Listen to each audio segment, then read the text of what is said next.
Hello, YouTube subscribers. Today or tonight, whenever you're watching this, I am doing another Fox Marvel movie review. And yes, I will admit, last week I did go through a whole week plus a weekend without doing any reviews. And yes, I know I'm a big chunk of X-Men movies behind, but this week I'm doing X basically the rest of the X-Men movies, or at least a little bit of them, is the week that Deadpool and Wolverine drops in theaters. And will I be able to go the first week like I hoped? No, because I had a little hiccup. I've been having two teeth, one here and one here problem. I've been feeling pain in my mouth for a little bit, and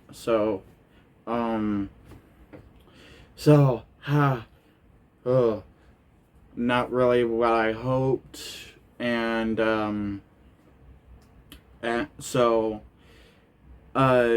which okay, obvious. So basically, this Thursday, which the day that I planned to go to see Deadpool and Wolverine with a few friends, I just will I be able to go? No, I know I won't. It's disappointing, but it's in a way a good thing, because sometimes it is good to wait for the second release week that it's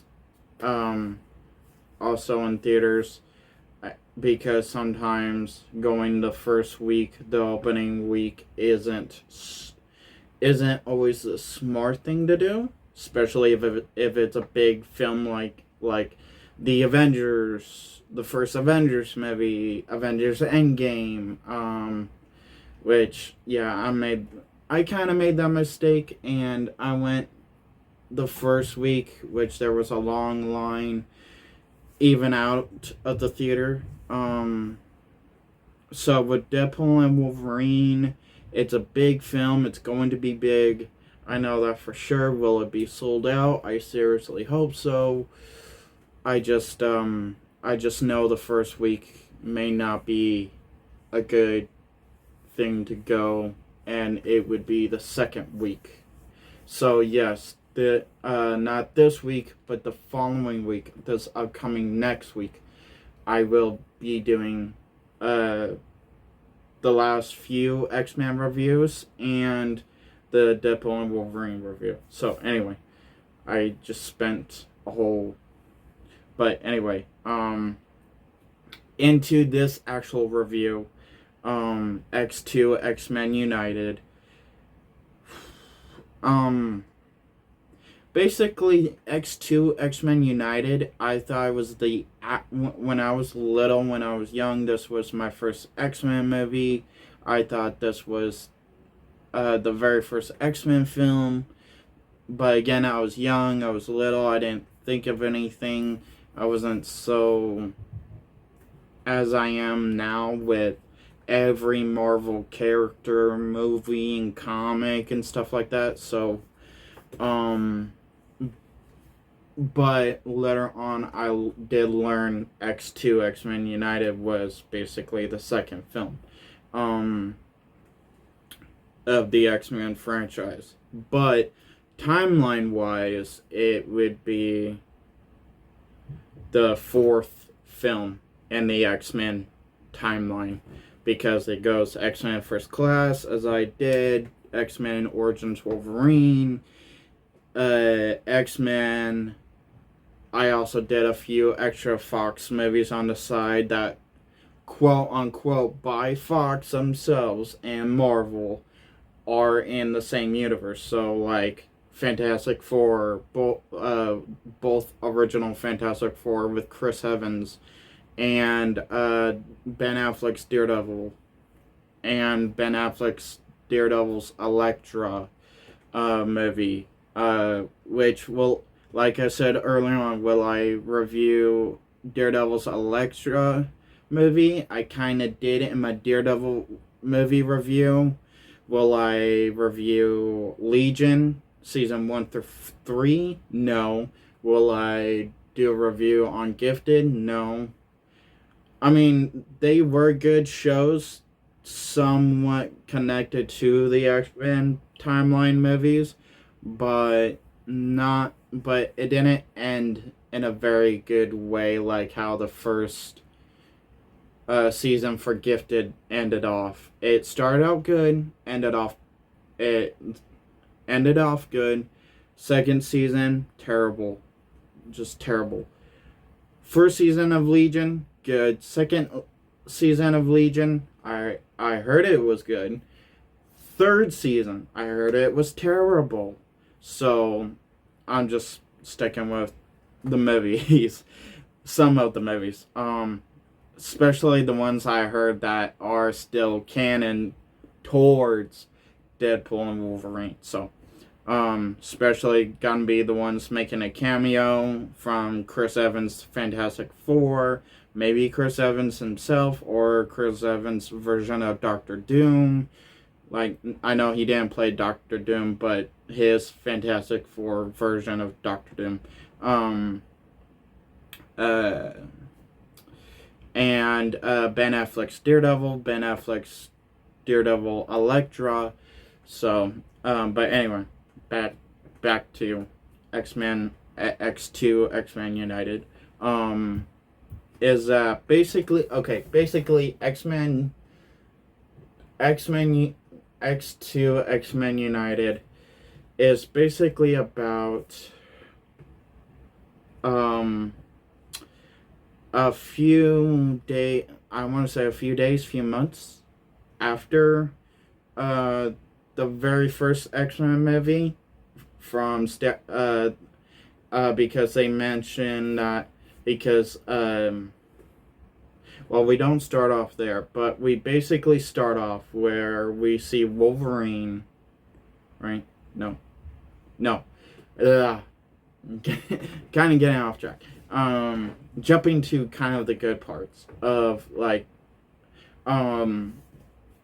we actually start off the movie with Nightcrawler. We get introduced with by two new, three new mutants and one old villain of Wolverine's, which I'll get back to. The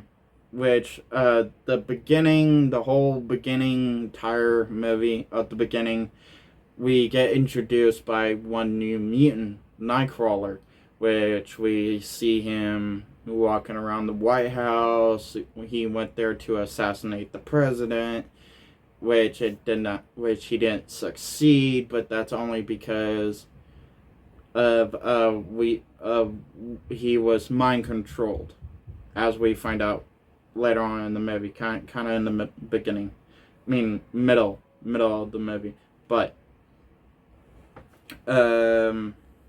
and then we jump into Wolverine's scene, where we see Wolverine in basically Alkali Lake, where he basically has the visions of where he got his powers,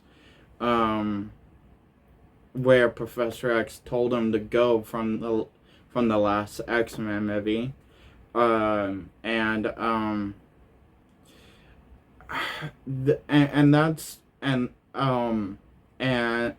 when he's there, we see snow on the ground. We see it snowing. We see the water iced up, and then he sees a wolf, a lone wolf, which basically represents Wolverine himself in the movie. I know a lot of people don't see that at first. A lot of people may say that's stupid, but not really. If you go back and watch the movie and watch Wolverine closely, because basically when Wolverine sees the wolf looked back at him like any other animal for sure, but it's a lone wolf dog. Wolverine, basically in the comics and all through the Fox X-Men movies, is a lone wolf character. He comes and goes. He is not really a main leader of the pack. He basically one of those wolves in the pack that just jumps in for a few moments and jumps out and goes off to do what he needs to do. Well, lone wolf meets another lone wolf, looks each other in the eyes, and the wolf went through the doors that was open that Wolverine sees in around Lochley Lake, and the place where he got his powers, and he sees nothing. But that's only because he was still up above the surface. Jumping a little bit more towards the X-Men, we see Jean Grey. Well, first Storm, and then Jean Grey and Cyclops at a museum teaching kids about history. And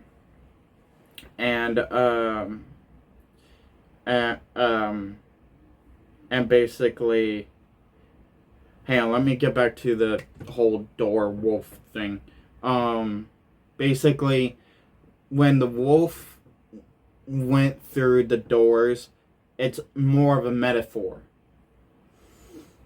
Yes, other people might find this scene stupid. Sorry, alarm. Sorry, bed alarm.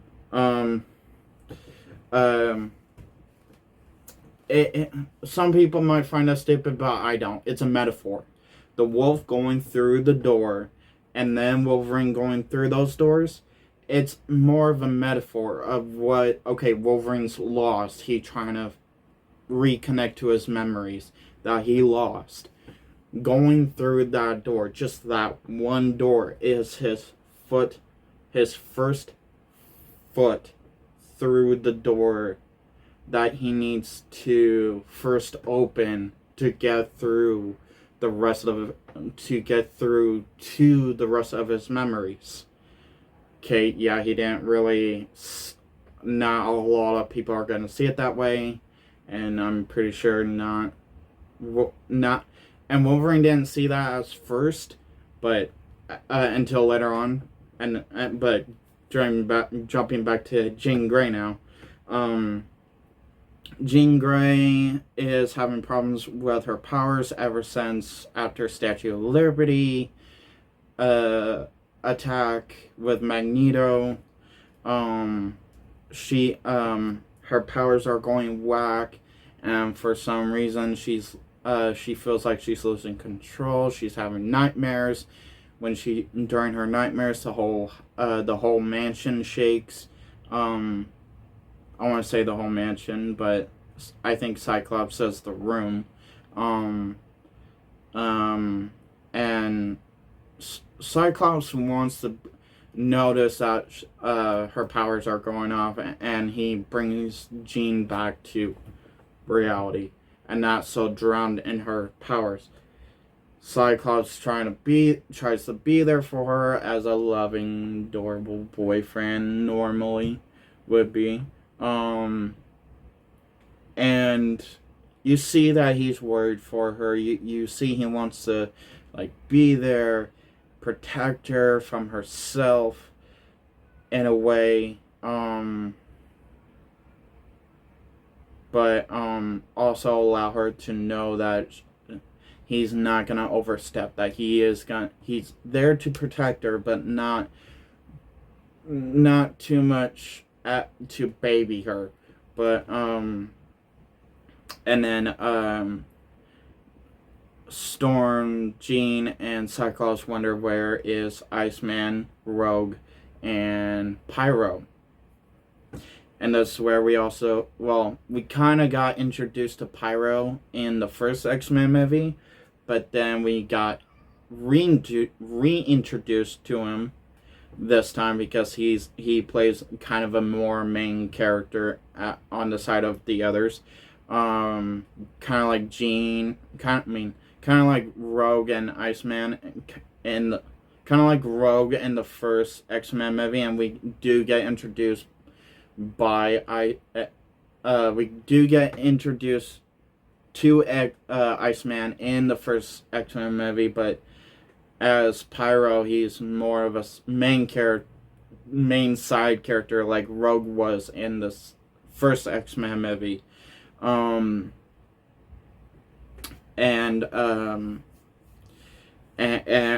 we see what they're doing in the museum. They had a little accident as Pyro because Pyro's plane was a little lighter, flip lighter, and a kid asked him for a light to light his cigarette, and Pyro's like, "Nah, I'm good. I can't. I'm sorry." Showing off, playing around until the kid got snarky, and of course he has a friend with him to back him up. The kid grabbed the lighter, lit up the lighter, and then Pyro winked, and the kid's arm or sleeve started to get on fire. Then Iceman kind of iced just a bit to let out the fire, and then the whole room just freeze, which as we find out a little bit after it, we see it's Professor X that freezed everybody in the room, and that basically Professor X, being Professor X, teaching moment, never do it again.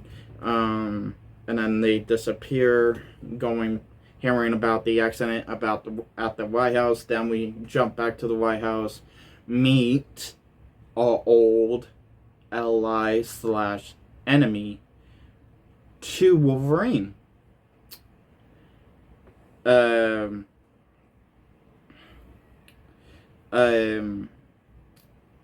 William Stryker, which we got introduced to, reintroduced to him in X-Men Origins Wolverine. And the only reason why I say reintroduced is because even though X-Men Origins Wolverine was a prequel set way before the very first X-Men movie, and X2, X-Men United, introduces for the first time, a old William Stryker, and we do get to introduce him for the first time, but in a more different way, not the comics version of William Stryker, more of a new version of the character, because he quotes that he served in the military, and that basically, even though he is a scientist, but he served in the military. At which, when they did X-Men Origins Wolverine, we see that scientist part, but more the military part.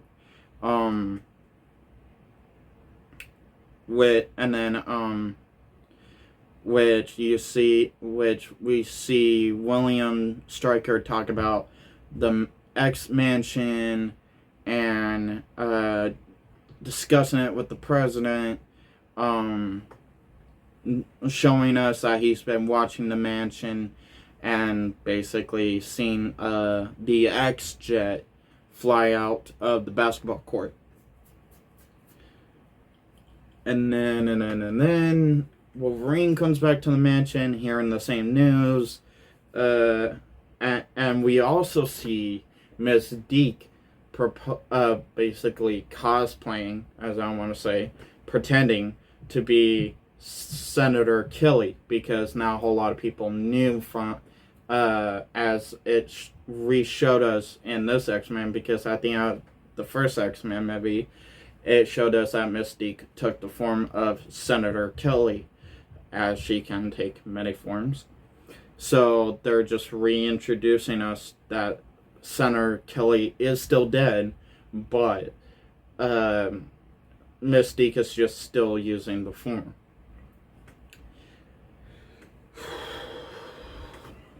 Wolverine goes back to the X-Mansion. They talk a little. The X-Men and Wolverine talk a little. Jean and Storm goes off to try and find Nightcrawler, and then Professor X and Cyclops goes to talk to Magneto, while Wolverine babysits everybody at the X-Mansion. The Playboy Bunny X-Mansion. No, I'm kidding.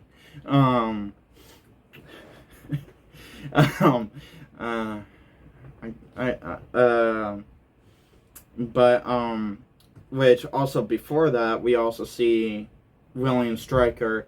How he found out about the X-Mansion is through Magneto. Is that basically he has a serum that he uses to hypnotize Magneto to tell him anything that he wants, while Magneto is still in prison, in his plastic prison, which we see Magneto break out after Mystique basically put a big amount of metal in one of the police guards that goes to the prison that basically is around Magneto more, and so Magneto can take the metal out of his body and use it to escape, which that's exactly what he did. Which Mystique found that police guard at a bar, which, okay, normally, sure, fine. And she pretended to be basically one of those bar sluts. Rough bar sluts. And act like she was into him, and then after he knocked out by the pills she put into his beer, and then that's when she put the metal in him, without anybody knowing. Which she did that smart because she dragged him to the bathroom. And then back to the mansion, William Stryker attacks the mansion, which that's when we see the introduction between him and William Stryker and Wolverine, and find out they're not really friends, they're more enemies, and we first get the introduction of somebody from Wolverine's past. And sure, Wolverine doesn't remember, but he plays the whole idea. He throws out something a villain would say, which he's like, which at first he was shocked at saying that, stating that, basically first said, "Wolverine, you look like you haven't aged a day. Me, on the other hand, nature." Which made Wolverine question, but also between, after he says Wolverine in shock at seeing Wolverine at the X-Mansion, he said, I'm shocked that Professor X would take, not Eric, Charles Xavier would take an animal such as yourself. Okay, and that may not exactly be accurate, but it's somewhat between those lines. And, as Wolverine's confused, trying to remember, luckily, Iceman, Rogue begged Iceman to go back because, Wolverine, basically opened one of the trapdoors, threw Pyro, Rogue, and Iceman through it, closed it, and then Rogue begged Iceman to go back. Iceman put up this ice wall between Stryker and Wolverine. Rogue begged Wolverine to come with them because they wouldn't be fine without him.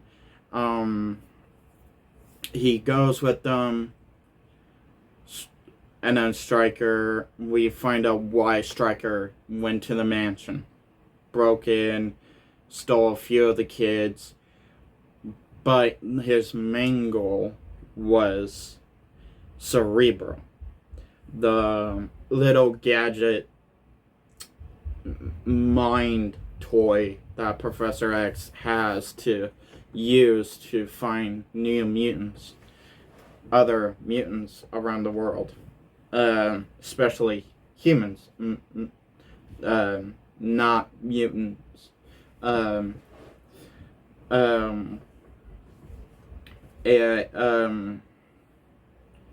Which then later on in the movie, after Professor X goes to see Magneto, Professor X gets trapped, Cyclops get knocked out by this mutant, and it's also being controlled by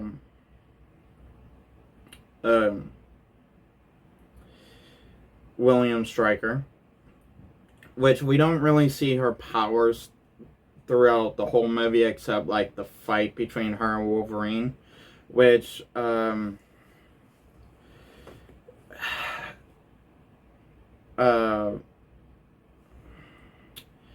can't really remember what her character name was, but she's kind of like, in the movie it basically represents her to be Wolverine because her nails grows long, and basically it wasn't really her nails that we saw, because throughout the whole movie we see her cracking her fingers and basically like she, and while she's cracking her fingers almost throughout the whole movie, we hear like metal sounds, like she's clinking metal sounds, and basically as we see when she has her nails pop out as like Wolverine blades, it's all covered into the same metal as Wolverine's whole entire bones and claws.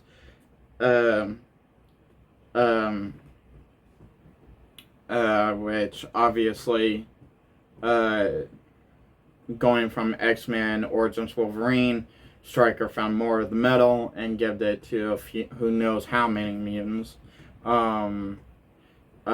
Which I said when I did say when I did that review, by the way, how it goes for full circle, how it went from X-Men Origins Wolverine to the first X-Men movie, and how he meets up, like how he meets back up with Sabretooth after all those years, how that went full circle, and now with X2, X-Men United, now Wolverine meet back up with William Stryker, how that went full circle. So basically everything from that movie to from the last two X-Men movies went full circle. And then, from that, and the X-Men timeline, which we also don't get to see that mutant character talk much. We only have one scene with her talking, which that's only when Mystique sneak into William Stryker's office to see what he's up to and where they're keeping Magneto, and which she realized that that other mutant girl is there, and to sneak right by her, she takes the form of a janitor, which sorry, which the janitor sees her walking like with his face, and he's like, ugh. Like he just had a lot of shots and a lot of beers, and he's like, did I just see myself walking by me? Uh, um, um, but um,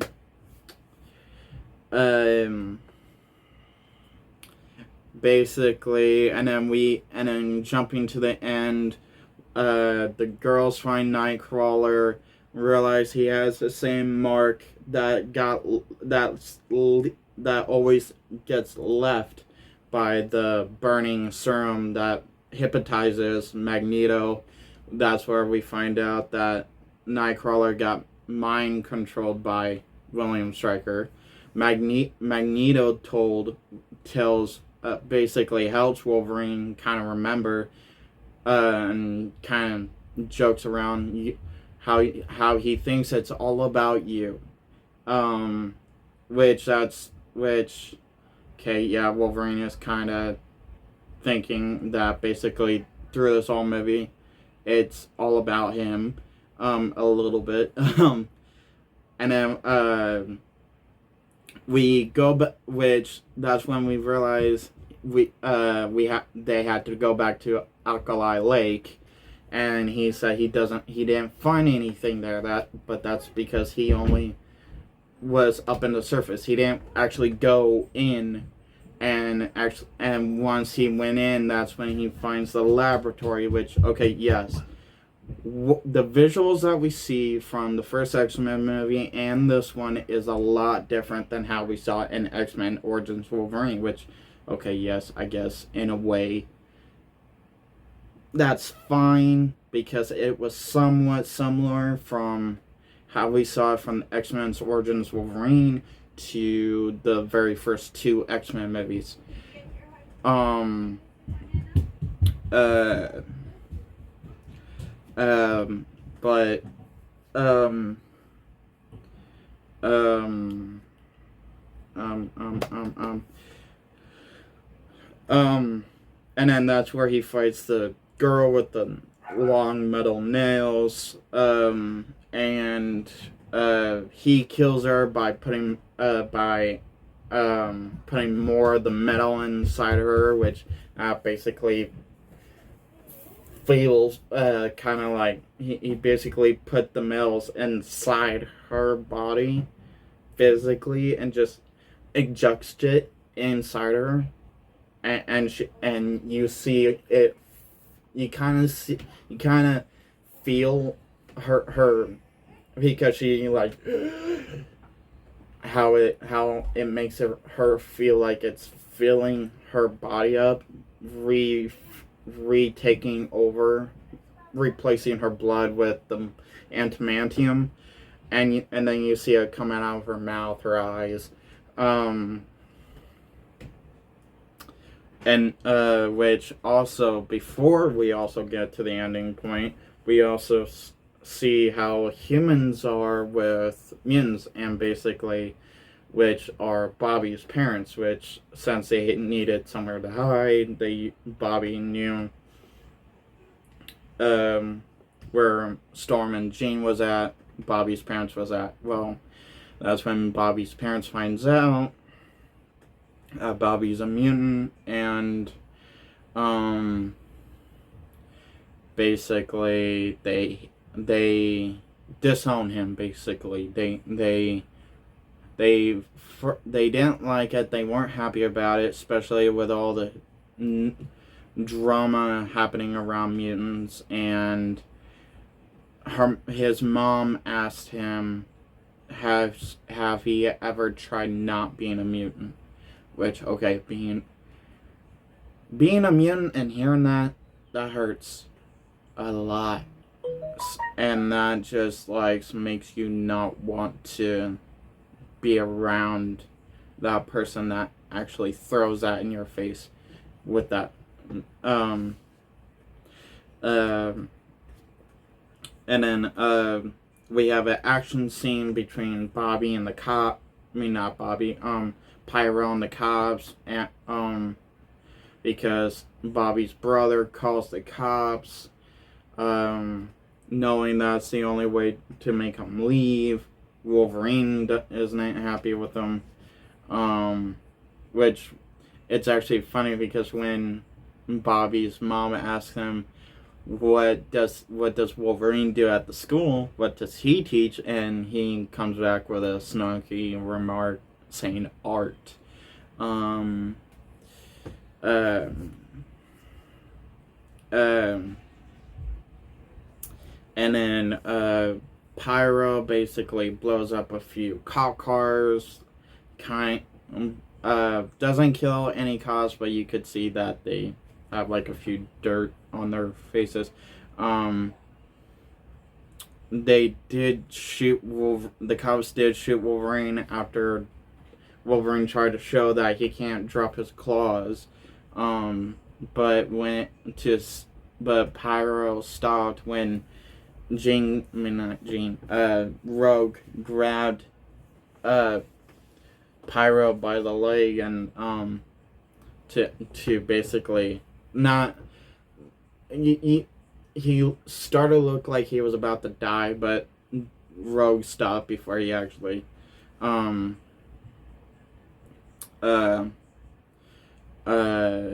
which a few minutes before Bobby's parents got home, Bobby gave Rogue a few clothes to change out her pajamas, and in X2 X-Men United, they actually did push not too much like they did in the third film, but they pushed the whole the Rogue and Bobby relationship instead of retconning that and automatically, which okay, I guess that's fine. Because not automatically you know that you're gay because he's gay because his Iceman's character was gay in the comics. He loved Pyro,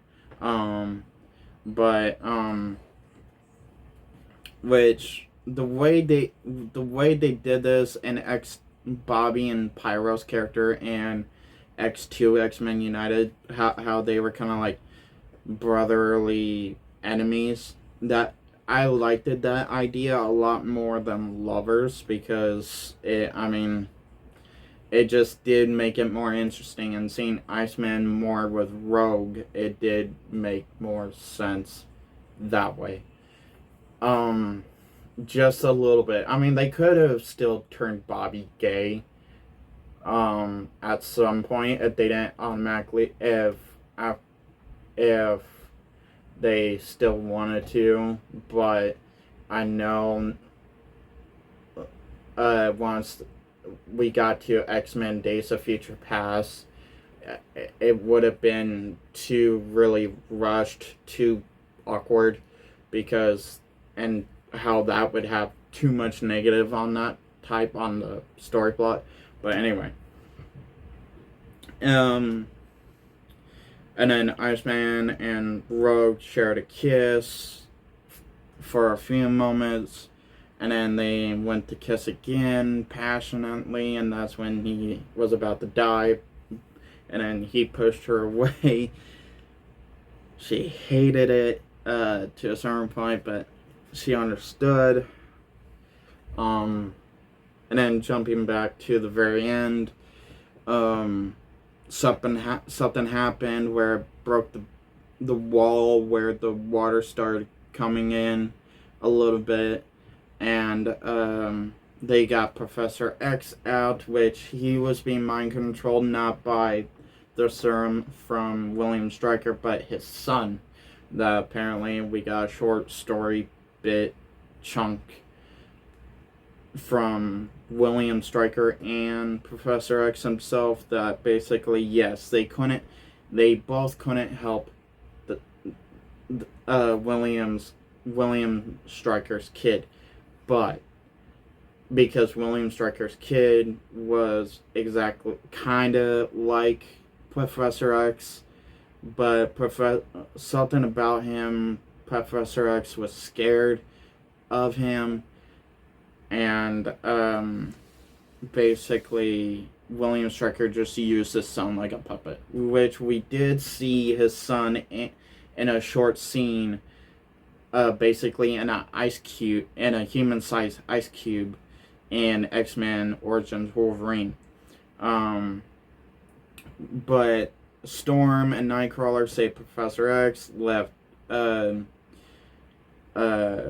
William Stryker's son behind, and William Stryker's own little Cerebro. And then Wolverine kind of went after William Stryker, and then kind of got bits of his past from him a little bit more before they left Alkali Lake. Magneto escaped, but Pyro went with Magneto because Magneto kind of got into his head, because Pyro agreed that basically humans are pathetic and mutants are more the higher power. And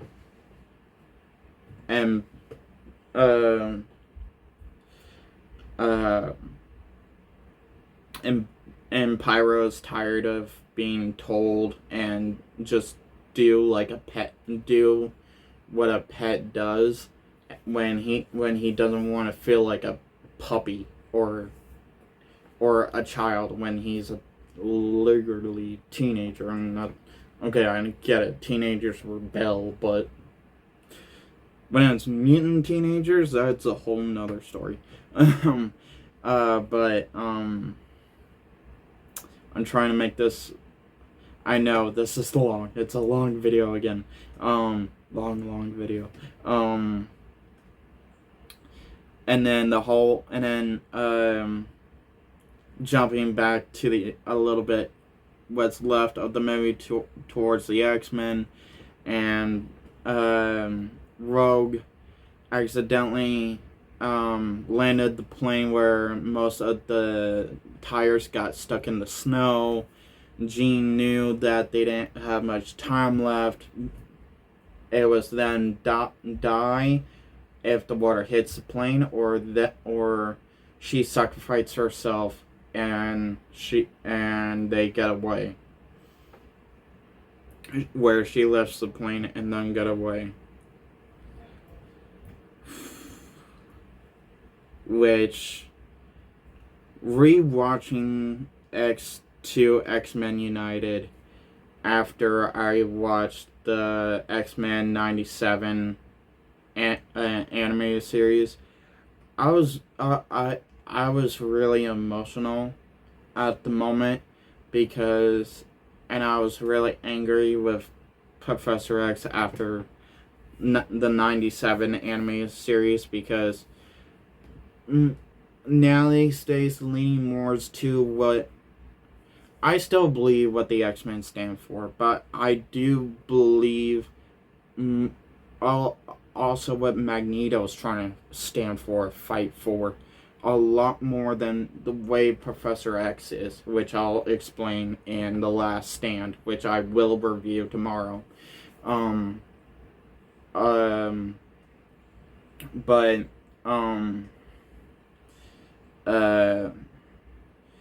So it was emotional for me by a few days after the last episode of 97, the animated series, towards actually rewatching X2 X-Men United on TV, on cable. But as we thought she died by watching Cyclops and Wolverine cry of losing her, which before she allows the water to hit her, and as we thought to crush her, she makes a psychic link by holding the water back and lifting up the plane at the same time toward with uh, Charles, and using Charles to let Cyclops know um, it's okay, she knows what she's doing, goodbye. To let and and then once she knew the plane was high enough, she let the water hit her. Charles cried a little bit. It was more Wolverine and Cyclops that cried more. Storm was in shock. Once they get back to the mansion, Professor X, Cyclops, and Wolverine is talking. Was there anything else they could have done? What after Charles talked about how long and how it was so long. Jean was so afraid of her powers. How much she was, when basically that's not what they really want. Even though Wolverine knew that's not what Cyclops wanted to hear at the moment. And Wolverine asked to help Cyclops say the words, was there anything else we could have done? And being selfish as Charles is, he said no, there wasn't. She made her choice.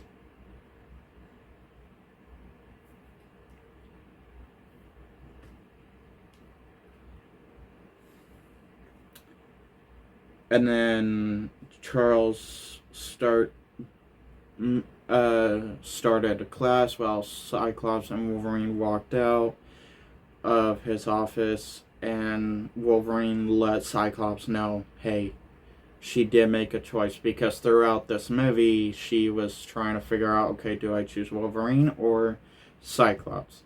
The older guy that basically went through a lot of hell and sucks, or do I choose the guy with the laser eyes that his glasses could fall off and laser me to death in bed? And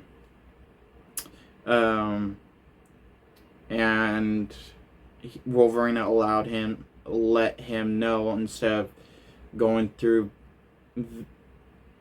with this on top of the pain of making it extra pain, which it still did give him extra pain knowing this, even because honestly I know it's worse either other way, knowing that your girl died not choosing you, but also knowing that your girl died but she did choose you. So either other way it hurts, adding on to that extra pain of her dying. But Wolverine did let Cyclops know she did choose him. Did choose Cyclops over Wolverine. And then, right after Charles says a few words, he looks back towards the window because he senses he still had that connection with Jean.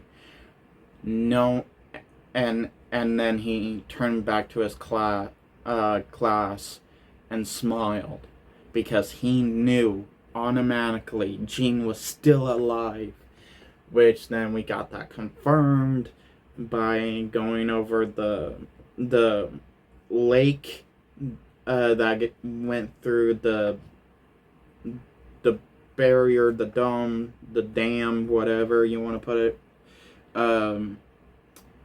We see like a fiery phoenix flying through in the water, while we get a narration from Jean Grey. So, and then that's how the movie ends. Which also, before we get those scenes, we see Professor X did say we need to get to the White House.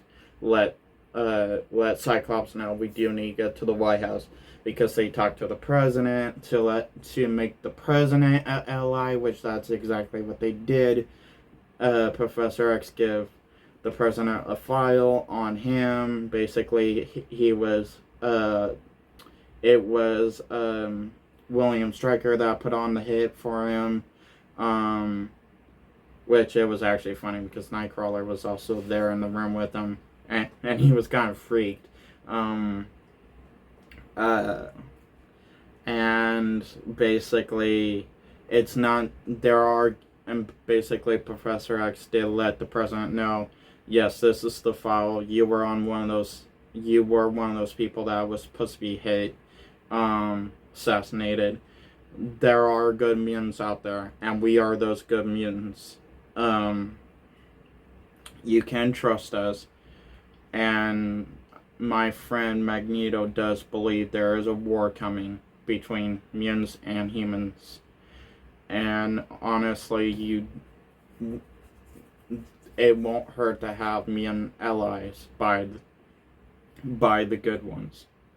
And in a way, that's kind of how he put it. And then the president, not in these exact words, but asked, how do we know who's the good mutants? And Professor X says, turn around and told him, we'll be working with you, and we'll be working with you, and we'll let you know. Just keep us on your side. Kind of as a threat a little bit, but also as an ally threat. And then Wolverine turned around and said before leaving the White House, we'll be watching you. And then they left the White House. But after we saw the Phoenix in the water, and Jean Grey narrating a little bit, the movie ends, and after the movie ends, yeah. So, I know this is a long review. I'm sorry for that. I hope you guys stay to the end. If so, you guys are awesome. If you are my old, original, already subscribers, welcome back. I always appreciate you guys keep coming back. If you're a newcomer dropping by randomly by any of my videos, please hit that subscribe button. I welcome and appreciate all new and old subscribers. If you liked this video, if you like my video, hit that like button. If you didn't like this video, hit that dislike button. Anything Marvel, anything Fox, anything X-Men, Fantastic Four, Daredevil, drop in the comments down below. Have a nice day, have a nice night, whenever you're watching us. Peace.